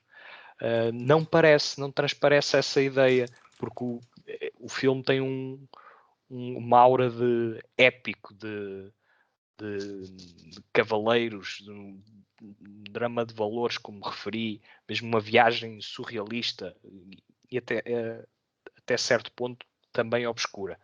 Mas ainda assim um filme que eu acho que vamos querer ver e rever daqui a alguns anos. Portanto, muito bem. Sim, The Green Knight acho que não podia falhar aqui no meu top. Vamos avançar para o top 3. O pódio. Que vai ser um bocado difícil de ouvir por parte do Bernardo, mas que já foi aqui referenciado, não é? Não me digas que é o The Father. Exatamente. Tão baixo. Portanto, realizado pelo Florian Zeller e, salvo erro, baseado numa peça de teatro escrita por ele também, e que tem como protagonista maior Anthony Hopkins, o vencedor do Oscar de melhor ator principal. E, na minha opinião, é um filme bastante profundo na forma como consegue trazer ao de cima uma pessoa que está bastante envelhecida, já está a perder um bocadinho a noção de tudo, no fundo, e que nós conseguimos entrar dentro da perspectiva da nossa personagem a 100%. E conseguimos entrar dentro da sua mente, mas o filme não descurando profundamente o lado emocional, quer da pessoa em si, do nosso protagonista, quer das pessoas que o rodeiam, neste caso da sua filha, que tem um papel mais relevante ao longo da história também, interpretada pela Olivia Colman. E, portanto, aqui Anthony Hopkins, na minha opinião, faz uma prestação incrível, na minha opinião, e obviamente que é uma das grandes alavancas num filme que, se formos a esmiuçar ao pormenor, se calhar não conseguimos retirar um grande sumo narrativo, mas como obra fílmica e como obra adaptada do teatro teatral, num espaço completamente fechado, consegue fazer muito com muito pouco espaço, na minha opinião, e de facto é para mim uma história brilhante do ponto de vista emocional e como até como conseguimos entrar dentro de uma personagem dentro de uma personagem, de uma pessoa que nós, se formos a analisar bem, não tem assim grande interesse a pessoa em si, mas que dentro dela conseguimos extrair um interesse pelas coisas mais simples e mundanas, que é uma pessoa que está a ver os seus dias contados até à sua morte. E isso, para mim, está contado de uma forma brilhante, aqui no The Father. Pronto. Muito bem, Diogo, tu top 3. Estou a brincar. Já se sabe que não conseguimos convencer o Bernardo, mas quem perde é ele. Portanto, vencedor do Oscar de melhor ator, não é? Consta. Anthony Hopkins. Num ano em que o Matt Mikkelsen nem sequer foi nomeado. Portanto, adiante. Estou muito curioso para ver o que é que vai sair do The Sun. Acho que eu lembro-me quando nós falámos sobre o The Father há uns largos meses, que vinha aí o The Sun, do mesmo realizador. Acho que sim. Para o próximo ano, A sério? Branson. Eu não estou a gozar, eu acho que isto ia mesmo acontecer. Não ouvi falar, por acaso. Vamos lá ver. Se for para sair o que saiu deste, também acho que mais vale estar É mais um Oscar. É mais um Oscar, exatamente, tenho que concordar com o Tiago. Agora também vou meter o Chalamet a fazer de filho. Não, é verdade. Ele agora entra em tudo também. Neste momento está em pós-produção o filme da Sun. Não é? Pronto, vês? Também baseado também numa obra teatral. Portanto, exatamente. Eu tenho a certeza que até 2023 tem de haver o Neto. Tem de haver. Depois o Bisneto e o Tetraneto. Há um bocado uma coisa tipo o Tree of Life, não é? Ou o Boyhood. O Boyhood em escala temporal, tipo o Boyhood, mas pronto, organizado de outra forma. Tem que haver é o teu top 3. Pois tem. Pelo terceiro lugar. Muito bem, então o meu lugar de bronze, o filme para mim leva a medalha de bronze. Pronto, é sempre um bocado relativo, eu não me canso de dizer isto, mas pronto, eu realmente gostei bastante deste filme. Eu penso que houve bastantes críticas positivas, contudo, se calhar outros até se podem ter destacado um pouco mais, mas eu dou a minha medalha de bronze ao The Last Duel, realizado pelo Ridley Scott. Portanto, aqui um exercício histórico. É realizado pelo Ridley Scott, tem atores como o Adam Driver, o Matt Damon ou o Ben Affleck, mas destaca aqui mais até o papel do Matt Damon. Contudo, acho que o filme vale mais por si. Penso que aí está, a nível histórico, está com uma caracterização exemplar, está com, portanto, cumpre a nível do que é os factos verídicos e do que é a construção narrativa e como a história é contada, ou os pormenores, os acontecimentos que são contados ao longo de 2 horas e meia, que têm violência, têm drama, têm mistério, têm romance. Portanto, outra vez, lá vai o Diogo chato com isto, mas tem esses tais todos os ingredientes que em 2 horas e 32, acreditem, este estilo de filme não é fácil. Este é quase como um mini épico, ou para mim eu senti como se fosse um mini épico, mas quando até um filme de 2 horas e meia quase não me faz olhar para o relógio, literalmente não me fez, viu na sala de cinema. Para mim é realmente uma notícia muito boa, é um excelente presságio e eu penso que o The Last Duel merece. O Ridley Scott tem aqui um exercício exemplar do que é fazer cinema em grande escala, do que é fazer um cinema com uma narrativa portanto ambiciosa. É um filme ambicioso, é a palavra que eu se calhar descrevo melhor. Este The Last Duel é um filme ambicioso e é uma ambição que funciona. E vem do realizador que é, portanto, não, muito pouco a acrescentar. Vejam o filme se o conseguirem arranjar agora quando sair na televisão ou num canal de streaming. Sem dúvida, The Last Duel é o meu número 3. Eu suspeito que resulte melhor no cinema do que em casa. Provavelmente, no cinema sim, e o que é suspeito. No cinema tu tens portanto, a tal grandiosidade da imagem e também no que é a envolvência sonora. Eu penso que em certos momentos, principalmente os momentos mais de tensão e batalha, isso sobressaia. E aí está outra componente a nível do que é as cenas de luta. Eu penso que está muito bem gravado, não há nenhum tipo de exagero, portanto é bastante credível e portanto toda a ação em si, dessas cenas de ação estão muito bem feitas, portanto seguríssimo este número 3. Sim, e utiliza aquela estrutura narrativa inspirada no Rashomon, Sim, da questão, exatamente o que é o ponto de vista de cada um. Até por aí, esse estímulo. Sim. É fora do vulgar. Está-me a cheirar. Vocês está-me a cheirar a Almodóvar. Mais longe ou mais perto, está-me a cheirar a Almodóvar. Vocês ainda não mencionaram Almodóvar neste top.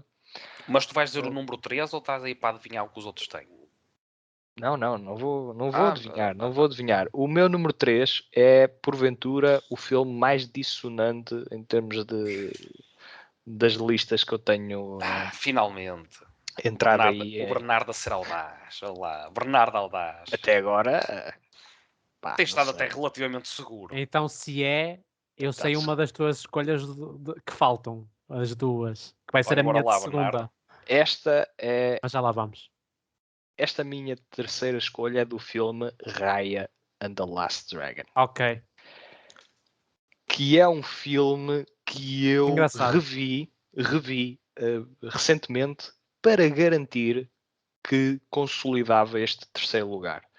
Porque eu, na altura, quando estreou, vi o filme, escrevi a crítica, dei-lhe a pontuação máxima, porque estava completamente arrebatado com o filme. Acho que é um grande triunfo da Disney. Não só em termos de mensagem, como em termos cinematográficos. A direção de fotografia é de outro mundo. Eu acho que é bastante inovadora, quase que, por vezes até nos dá a ideia que estamos mesmo num filme em ação real. Tal não é a componente imagética em termos de ângulos e de componente paisagística.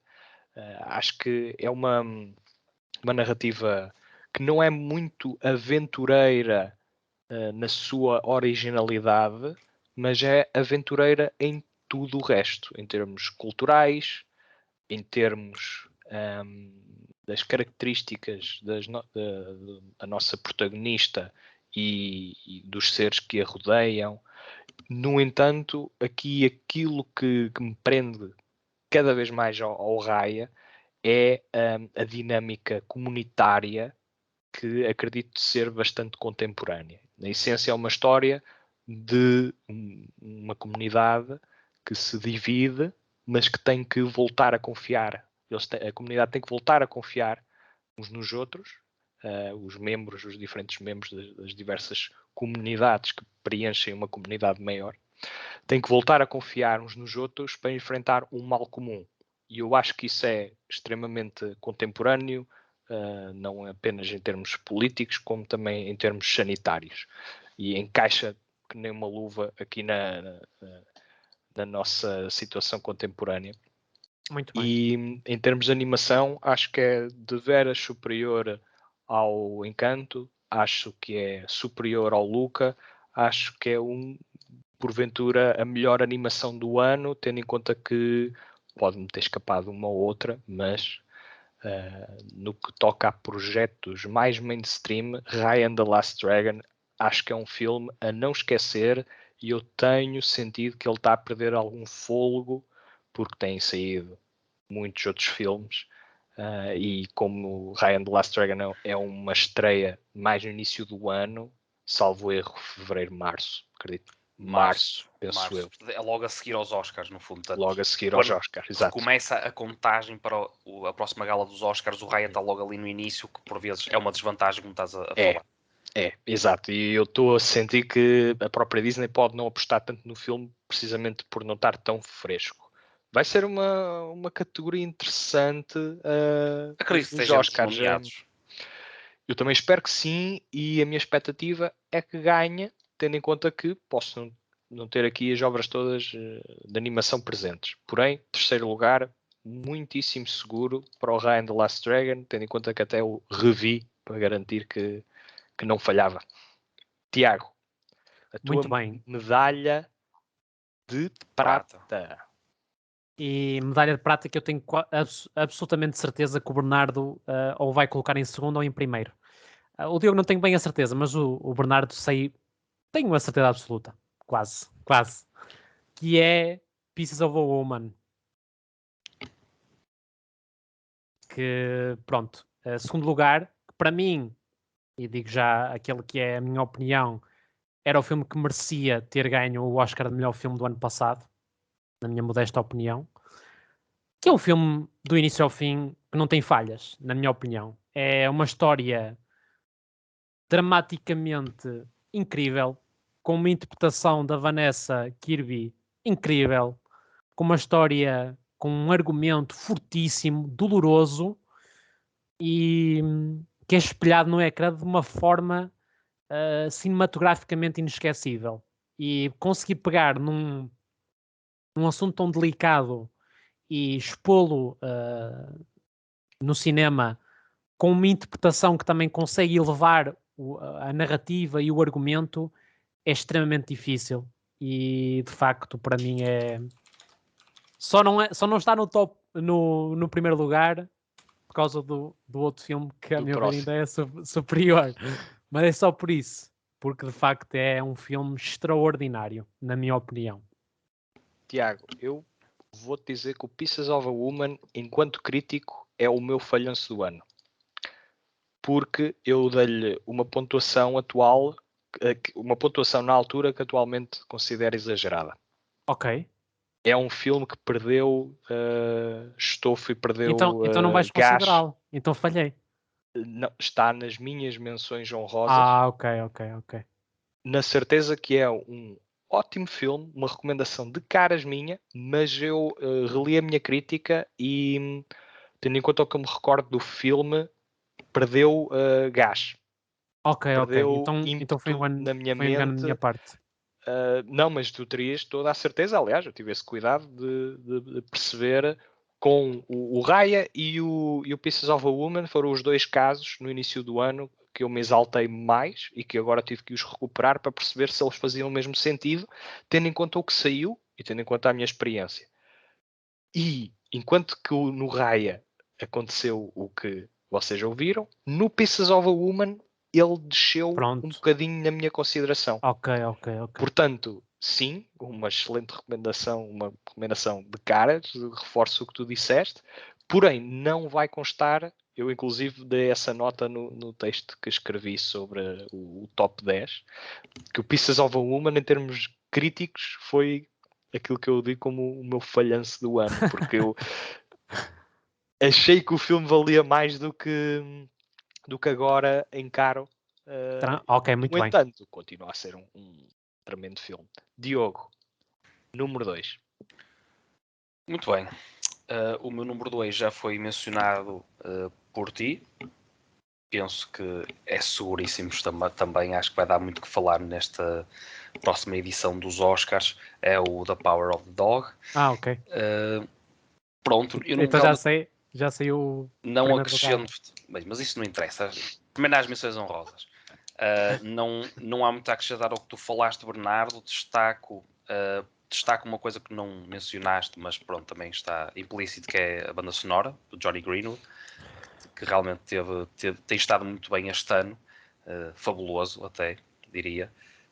E utilizaste a expressão o reinventar do western. É isso mesmo, é isso que eu senti, foi isso que durante 2 horas eu nem dei pelo tempo passar. O filme da Netflix, nesse aspecto, muito bem emprega a minha mensalidade, não me queixo de todo. Aqui a Netflix deu uma prova que realmente consegue, não, mas até a nível do que é política, o que é a política do fazer cinema, distribuição de cinema e dos agentes cinematográficos, porque é uma discussão maior que não vamos ter aqui, mas o The Power of the Dog é uma prova muito pertinente e é uma grande jogada, uma grande cartada por parte do streaming, neste caso da Netflix, porque tem aqui um filme fabuloso em todos os sentidos, e principalmente aí está a própria atuação do Benedict Cumberbatch. Penso que também de certeza que merece estar realmente no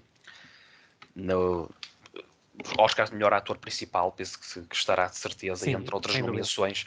O The Power of the Dog é muito, muito completo e volta a frisar, terminando a minha intervenção, porque não há muito mais a acrescentar, a questão da fotografia, tudo fabuloso, é mesmo o reinventar do western. Portanto, é com essa frase que eu te roubo, Bernardo, ou cito, que justifico a minha medalha de prata, digamos assim.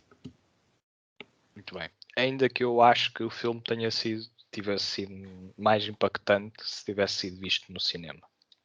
Mas lá está. É a tal discussão que não vamos ter aqui, mesmo que quiséssemos, agora com o Don't Look Up, não é, com o DiCaprio, que foi possível ver no cinema, eu vi no cinema até, com o meu queria muito ver, portanto eu nem vi na Netflix, tive a experiência na sala de cinema, mas concordo, penso que o The Power of the Dog também iria beneficiar imenso se tivesse sido visto a primeira visualização numa sala de cinema. Ainda que o título do filme seja precisamente o contrário de convidar para ir ao cinema, não é? Não é convidar, tu tens de perceber, é tudo uma questão de imagem. Porque como há os assobios, há as sombras, portanto. As sombras também têm... Exatamente. A minha medalha de prata vai para um filme que eu também revi, porque queria garantir que levava o lugar que levava. E estou a falar do filme Doroji Tovarishi, em russo. Em inglês, Dear Comrades, Caros Camaradas, do cineasta... esse filme. Eu adoro esse filme, do cineasta chamado Andrei Konchalovsky, e é um filme que, em comum com o Quo Vadis Jaida, também aborda um massacre, desta vez na União Soviética, em 1962, um massacre de Novocherkassk. Portanto, tenham alguma calma com os nomes. E que também tem uma âncora, curiosamente, como o Quo Vadis Jaida, uma âncora feminina, uma interpretação estupenda da Yulia Vitovskaya, que é a esposa do realizador. Uma curiosidade. E o filme aborda este massacre na perspectiva dela, que é uma funcionária do governo, orgulhosa, apoiante de Stalin e saudosista também. Mas aqui os méritos deste filme estão muito relacionados também, não só como a forma, que é um filme a preto e branco, que está no formato 4x3, para nos compressar na época, para sentirmos digamos que o aperto do sufoco do comunismo à época. E em termos de substância, é um filme que não apenas retrata este episódio negro nesta história infame da União Soviética, como também desencadeia aquilo que eu acredito ser uma reavaliação de valores ideológicos. E essa reavaliação vem da parte da nossa protagonista. Portanto, acho que consegue aqui combinar o lado histórico e recorda um episódio quase que esquecido também da história, mas, pelo menos aqui nas nossas praias, mas consegue fazê-lo com uma componente sempre muito pessoal. E eu acho que isso é muitíssimo importante quando os filmes falham em conseguir ancorar-nos em alguém perante uma situação de uma grande escala. Acho que a história perde-se. Estes casos, o Quo Vadis Jaida, o Dear Comrades, conseguem explicar-nos o que aconteceu de uma forma cinematograficamente falando bastante rica, mas depois tem sempre um lado pessoal que coloca uma perspectiva na situação, e isso faz com que nós vibremos e conseguimos sentir mais as circunstâncias e o quão mau foi presenciá-las. Portanto, eu acho que o Dear Comrades é um retrato de violência muitíssimo intrigante e elegante, e é um filme que eu tenho vontade de rever logo depois de o ver, portanto não conseguiria deixá-lo de fora do top 3 do ano. Acho que é sem dúvida um dos grandes momentos cinematográficos de 2021, Dear Comrades. Tiago, primeiro lugar. Vais ser o primeiro. E as menções honrosas?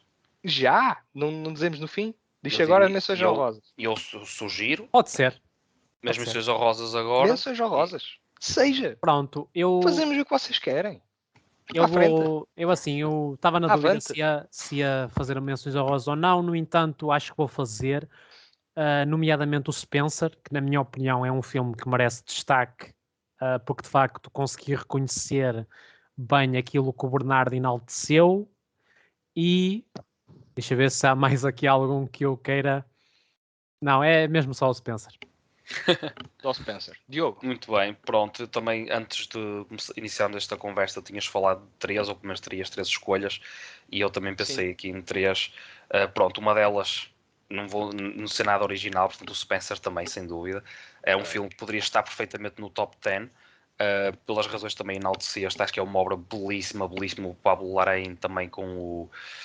Como é que se chama? O que nós vimos anterior dele, falamos aqui. O Emma, exatamente. Também gostei muito. Foi diferente, é uma abordagem diferente ao cinema, mas no Spencer... O Emma com um M, não é? Com um M, exatamente. Mas neste Spencer, a própria Kristen Stewart realmente vai ser um dos destaques, a meu ver, no que é a nível da atriz e melhor atriz, e merecido. É uma obra muito, muito sui generis, este Spencer. É muito poético. É assim que eu gosto de me lembrar do Spencer. Vi em sala de cinema, poético. E deixa-me só fazer um complemento. É muito engraçado ver a evolução dos 2 atores que entraram no Twilight e verem que agora, hoje em dia, estão uns monstros autênticos, nomeadamente a Kristen Stewart e o... Como é que ele se chama? No Twilight, Robert Pattinson. O Robert Pattinson, exatamente. O problema no Twilight foi a realização, não eram os atores. Mas só para fazer esse complemento que... Sim.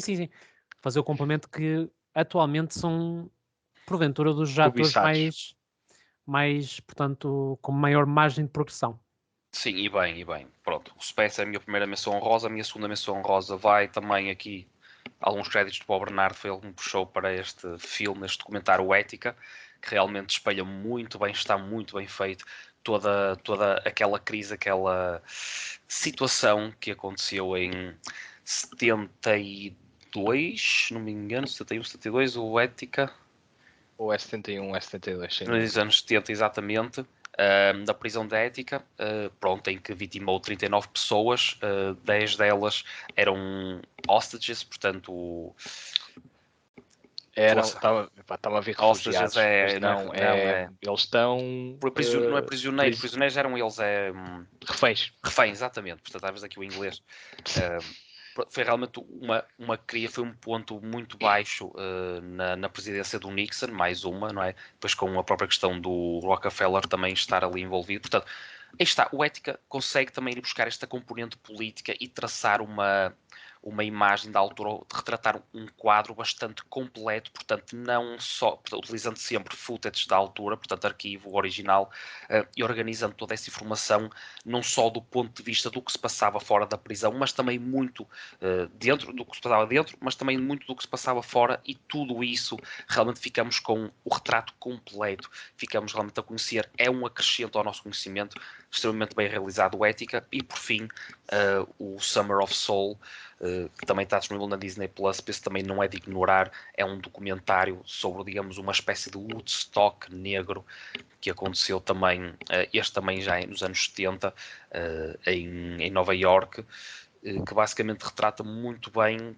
todo aquele ambiente do que eram os artistas negros, mas também toda a sua componente sociopolítica e, portanto, misturado arquivo da altura que até agora era desconhecido, com performances realmente históricas de artistas de grande gabarito, como Sly and the Stone, o Stevie Wonder, a Rita Franklin, e entre outros. B.B. King, o Marvin Gaye também entrava, mas, portanto, tudo o que é esta panóplia de artistas negros de referência, principalmente na altura, misturados com comentários atuais e também com a tal questão, toda a política por trás da música na altura, ou como é que a sociedade em Nova Iorque, o impacto dos negros e dos afro-americanos tinham na altura em 1971, portanto bastante completo também, completo, portanto pedagógico e entertainment, portanto excelente escolha também a meu ver, um documentário pleno, uma menção completamente honrosa.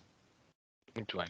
Da minha parte, eu tenho 3, uma delas era sem dúvida o Pieces of a Woman, que apesar de não estar no top por ter descido meia estrela, não foi nada de especial. Mas sim, sem dúvida, Pieces of a Woman, pelas razões que enumeraste, Tiago, sem dúvida, um grande filme. O Bergman Island, que é um filme, um drama da Mia Hansen-Løve, que é uma cineasta que também está aí na berra.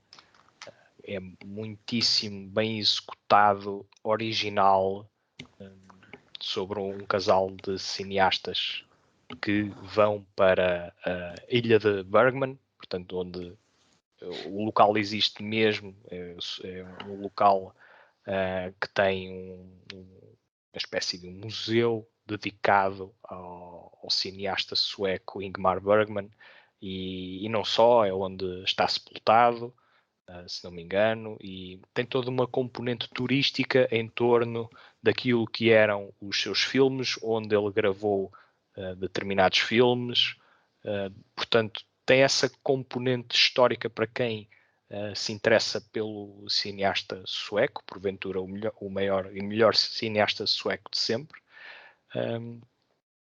E também tem, além dessa componente histórica e do drama entre os protagonistas, tem uma componente romântica muito interessante, porque depois a certo ponto o filme catapulta para outro filme. Portanto, é um filme dentro de um filme, porque é o filme que uma das personagens está a escrever. E esse filme ganha vida no ecrã, só que essa história depois tem interferência na própria vida dos realizadores. E essa dinâmica acho que está muito bem articulada pela cineasta Hansen-Løve. Não é uma articulação fácil de fazer, e acho que ela consegue executá-la de uma forma com bastante brio. No entanto, a parte dramática, apesar de existir, o filme não é obscuro como são os dramas do Ingmar Bergman. Aliás, no filme, a certo ponto, comentam como é que alguém a viver num sítio tão bonito, tão soalheiro, tão vibrante de vida, consegue fazer filmes tão negros como o Ingmar Bergman fazia. E de certo ponto, este Bergman Island é o repostar da Mia Hansen-Løve em termos dramáticos para o Bergman. Com isto quer dizer que dá muito menos ênfase à questão dramática, mas aposta na contemplação do espaço e daquilo. É como se fosse um Bergman alternativo. Aquilo que o Ingmar Bergman podia ter feito ao estar naquele local. E eu acho isso muito interessante, muito sui generis, e como o Tiago dizia, não em termos de forma, mas em termos de substância. E por isso o Bergman Island tem que ter aqui um espacinho nas minhas menções honrosas. De seguida, State Funeral, de um cineasta chamado Sergei Loznitsa, que é, numa frase, o funeral do Joseph Stalin. É só isto. É o funeral do Joseph Stalin. Que é, digamos que, uma experiência. É, porventura, o maior funeral estatal de sempre.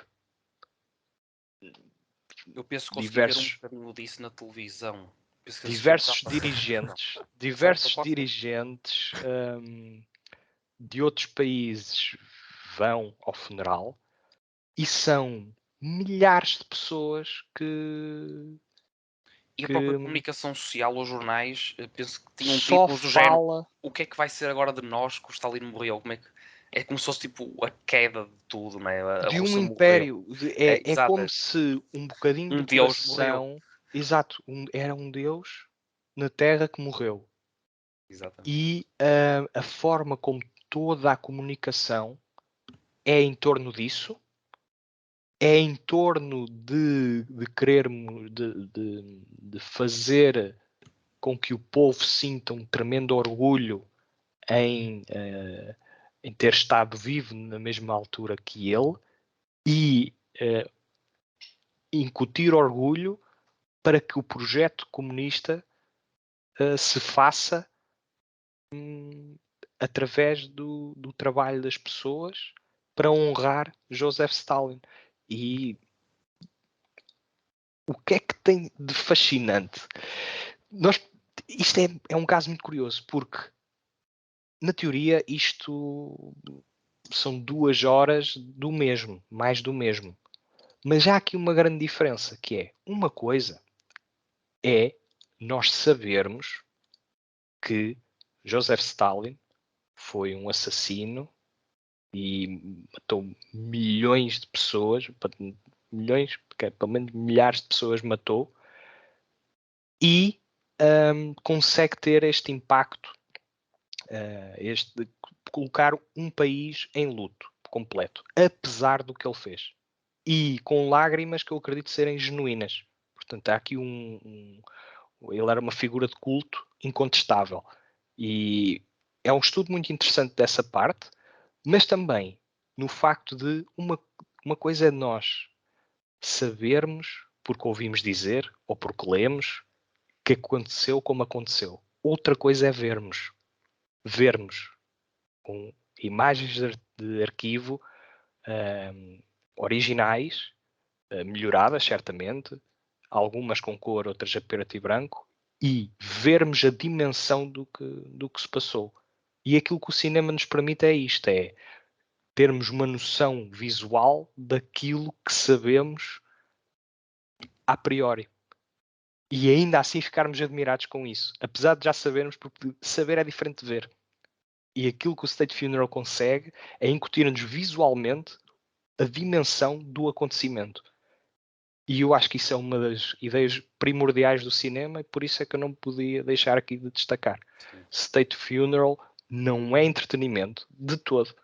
É uma obra documental que está a expressar grandeza e o culto da personalidade. Não é entretenimento, é conhecimento. É conhecimento. É conhecimento. Muito bem. E assim sendo... Assim sendo, acho que me estiquei demasiado porque ainda faltam os primeiros lugares. Ora é essa, mano. Tiago. Não é difícil. Your number Não é difícil. Não é difícil. É Pig, o meu primeiro lugar, obviamente. Olá! Não é difícil. Para mim era um bocado. Não, mas estou a dizer, tendo em conta a opinião que lancei. Em primeiro lugar. A opinião que lancei, de facto, foi um filme que resultou em pleno comigo. E de facto, para mim, é uma história do início ao fim espetacular, com todas as metáforas pelo meio. Temos em Nicolas Cage fazer aqui uma brincadeira com o nome, a jaula emocional onde ele está, do início ao fim, através da sua perda ou perdas, e isso é espelhado de uma forma absolutamente incrível, do ponto de vista humano, intelectual, emocional, e com toda a metáfora que eu acho que o filme tem e que resulta, na minha opinião, espetacularmente. Frisar aqui que escolho Pig como melhor filme de 2021, sendo que há alguns filmes que eu acho que poderiam perfeitamente estar aqui também, se os tivesse visto, naturalmente. Por exemplo, o do Almodóvar, que se calhar vai ali para o Dioguinho, mas que não tive a oportunidade de ver. Eu ainda não o ouvi. Por isso, mas Pig é um filme absolutamente incrível, na minha opinião. Daí fechar o meu top. Muito bem. Aqui também já foi referenciado pelo Diogo. Diogo, o teu número 1. Eu nem preciso dizer. Não vocês são chatos. Madres Paralelas? São, claro que é o As Mães Paralelas ou Madres Paralelas no título espanhol original, claramente. Pedro Almodóvar. Não é tão automático colocá-lo em primeiro lugar, mas eu, tendo em conta todos os filmes que pus aqui nesta lista, parece-me um lugar muito bem atribuído. Parece-me realmente que o Pedro Almodóvar, com toda a sua experiência, com tudo o que já deu ao cinema, chega aqui e consegue construir aqui um filme com um dos seus grandes prodígios, que é Penélope Cruz, que tem aqui uma das melhores interpretações da sua carreira. Eu não sou nenhum expert na carreira da Penélope Cruz, já vi alguns filmes, mas não vejo que ela consiga fazer algo muito melhor que isto, apesar de ter estado muito bem num filme que até eu e o Tiago gostamos bastante, o Dolor e Glória, que é também do Almodóvar, mas aqui eu penso que ele não consegue estar um bocadinho acima, e o Almodóvar, tendo já tudo o que seja conceitos O Bandeiras. Desculpa? Consegue estar um bocadinho acima o Bandeiras, é isso? Era isso que querias dizer? Ou... Não, mas o Bandeiras não é para aqui chamado. Estava só aqui a pegar na Penélope Cruz por estar nos 2 filmes do Almodóvar. Ok, desculpa. Só na Okay, Penélope, okay. só na Penélope. Desculpa. Agora, o Almodóvar sendo já um artista, um cineasta com a escola toda em que gravar mal é uma coisa que eu penso que este realizador já não consegue fazer. Aqui... Se é que alguma vez o soube. Exatamente, mas aqui não o faz com certeza. E toda aquela estética No que início para da mim carreira. Bernardo, Desculpa. deixa-me, Bernardo. Esteticamente, de um ponto de vista diferente do Wes Anderson, mas também é um bocado como um feitiço para mim, a nível visual, o Almodóvar a nível do que é jogo de cores e estética, principalmente de espaço interiores. Muito bem referenciado. Eu penso que o Almodóvar é um gênio, ou utiliza, portanto, a gente pode não gostar, isto tem um bocado a ver com decoração de interiores, eu tenho que puxar um bocado para aí, é verdade, mas eu acho que ele tem um sentido estético fabuloso. Direção de arte. Ok, direção de arte. E o que acontece neste Meios Paralelas depois é teres uma narrativa, não é todos os ingredientes, é tudo, mas tudo do melhor que há. É tudo gourmet. Tu tens história, tu tens referências, tais referências históricas à ditadura de Franco, que é algo que o Almodóvar nunca deixou passar ao lado, e o filme também é dedicado a essas pessoas, a que desapareceram pessoas que nunca foram honradamente enterradas por serem contra o sistema, e por trás disso, por trás dessa camada, tu tens uma história de 2 mães, em que eu também não quero estar aqui a contar ou spoiler, digamos, utilizando a expressão, mas que o tema maternidade aqui é desafiado da melhor forma possível, portanto, contendo a componente mistério, muito drama, como devem imaginar, romance, portanto, aqui posso adiantar que tem uma pequena relação lésbica, digamos assim, não é provavelmente um segredo, mas aí está, é tudo com um contexto muito forte, um contexto muito humano, portanto, tudo o que é esta relação de uma pessoa para com outra, e até que ponto é que isso, ou até que ponto é que são os nossos limites, e principalmente do ponto de vista de uma mãe. Daí eu também ficar muito na palavra maternidade, porque nós somos homens, nós 3 aqui, e nunca vamos ter essa sensação ou estar naquela posição de mãe, e sendo algo muito particular e peculiar, o Almodóvar consegue realmente pegar nessa condição e virar tudo de pernas para o ar e lançar aqui um desafio que, a meu ver, faz com que Mães Paralelas seja justamente, pelo menos no meu top, o meu número 1, e acredito e penso que estará a concorrer como melhor filme estrangeiro ou internacional, como o dizem, e se o ganhar é justíssimo. Não vejo para já um melhor concorrente. Mães Paralelas é o meu número 1, top 10 2021. Só para dizer que só de te ouvir falar, aqui fazendo aqui um bocadinho o trocadilho, acredito que esse filme desafia um bocadinho a geometria do cinema. Sim, à sua maneira. Mas desafiou de uma forma bastante, usando a palavra, sóbria. Ok, boa. Boa frase. Aí está, não é demasiado, não tem demasiados retoques e pozinhos, magia, não é necessário, porque é esta a tal magia do Almodóvar. O Almodóvar, com a sua realidade, consegue-nos transportar para um mundo bem distante, mas com os pés bem assentes na terra, e portanto 5 estrelas. Isso é tudo muito bonito. Acho que é. Mas agora sim, vamos falar do filme que merecia o Oscar ao filme internacional. Foi o filme que eu já falei. Porém, contudo, não obstante, nem sequer foi parar à shortlist, porque os Oscars, apesar de acertarem às vezes, também erram muitas vezes. E este foi o erro, o snub do ano. O feitiço. Estou a falar, claro, do vencedor da Palma de Ouro de Cannes, Titane. Em primeiro lugar, mas, Bernardo, sem dúvida. Desculpa interromper, eu acho que não foi Porque eu acho que a França não o submeteu. Submeteu outro. Submeteu. Tem certeza? É que eu acho que li Sim. alguns que não submeteu o Titã. Submeteu o Titã. Ok, então estou Aliás, enganado. isto é uma tremenda Falei sinalética mesmo para a sem saber. França de que não vale a pena enviar filmes ousados, Pois, plenamente vibrantes, chocantes, irreverentes. A partir de agora a França vai mandar filmes seguros, dramas de época ou sobre a Revolução Francesa. Pronto. Sim, eu também tenho, atenção, no meu lugar, na minha lista estava no número 9, mas podia estar perfeitamente um bocadinho mais acima e está. Tipo no Cresceu, número 1. cresceu tipo, não. Cresceu com o tempo, mas aí está, Bernardo, nisso também tu já partilhaste essa frustração connosco há uma semana e tal atrás, e também acho que não faz sentido nenhum não estar pelo menos na lista, não é? peço desculpa pelo The meu Hand erro. of God está na lista. E o Titã Não é um mau filme, mas sim, também concordo que o Titã é superior ao da Hand of Este é God. um dos exemplos. Bem, porquê o Titã? Porque é, na essência, assim, muito resumidamente, uma história de horror. Recapitulando, estamos no âmbito do cinema de terror para contar uma história de amor. Uma história de amor completamente inovadora, completamente nada ortodoxa, completamente vibrante, com humor, com agressividade, com sensualidade, com muita mestria visual que a cineasta Julia Ducournau já nos tinha habituado no Raw.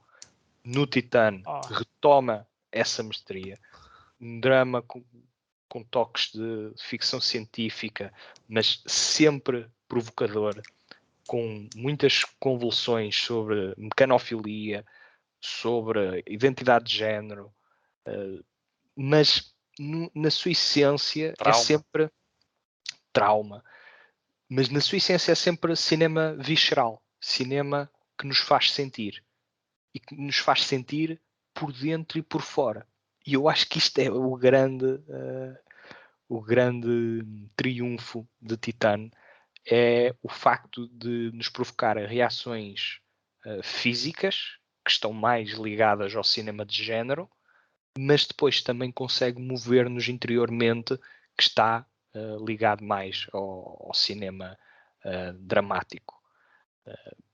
Acho que cumpre todas as notas que precisa de cumprir para ser o melhor filme do ano, e acho que termina o meu pódio de uma forma mesmo brilhante, num ano em que o terror nem esteve assim particularmente em destaque. Também tivemos já essa discussão. Foi um ano em que eu, pelo menos pessoalmente, achei que não houve grandes capítulos de destaque no cinema do horror, mas sem dúvida que Titã faz o bolo e come-o sozinho no que toca ao género, não sendo injusto para com um ou outro título do horror que também se sobressaiu, mas não há, já tivemos a comentar para o ano, sim, para o ano que é este ano. Acreditamos que o cinema do horror vem aí com nomes mais fortes, mas para já e definitivamente, quero eu dizer, Titã, da Julia Ducournau, primeiro lugar da minha lista. E assim terminamos com quase 2 horas de podcast. 2 horas que eram para ser uma, não era? Mas talvez. Talvez. A coisa vai-se vendo. Muito bem. Tem algum desabafo? Alguma nota? Algum desejo? Muito obrigado, pessoal, por esta retrospectiva e que 2022 seja igual ou superior em termos de qualidade cinematográfica a 2021. Se for igual, já me dou por satisfeito. Exato, faço minhas as palavras do Tiago. Pode ser melhor, não é? Acredito que sim. Pode ser melhor, porém, eu pelo menos olho para o meu top e vejo pesos pesados. Portanto, lá está. Já não ficava nada insatisfeito se tivesse o mesmo peso 2022 que teve 2021. No entanto, bem, vamos ver então agora o que se passa nos Oscars com alguma brevidade e vamos começar a entrar numa fase de análises de filmes de 2022. Né? Ver o que é que anda aí a estrear. Para isso, subscrevam o nosso canal, já sabem onde nos encontrar, portanto, até já. É um até já, pessoal. Um abraço, pessoal. Muito obrigado. Até à próxima. E não se esqueçam de partilhar convosco as vossas listas e de insultar o Tiago e o Diogo. Exatamente. Por cá somos nós. Se de facto o Raya não vos caiu bem. Vamos ver. Iremos discutir isso. Merecerá uma discussão. Por cá somos nós e como eu costumo enaltecer no fim das minhas críticas, por um cinema feliz, pessoal. Por um cinema feliz. Pode ser um mote para 2022. Emprestas a tua frase para 2022. Como é óbvio. Muito bem. Sem crises sanitárias e com muito espaço no cinema para a malta ver filmes. Exatamente. Pessoal, até já. Fiquem bem.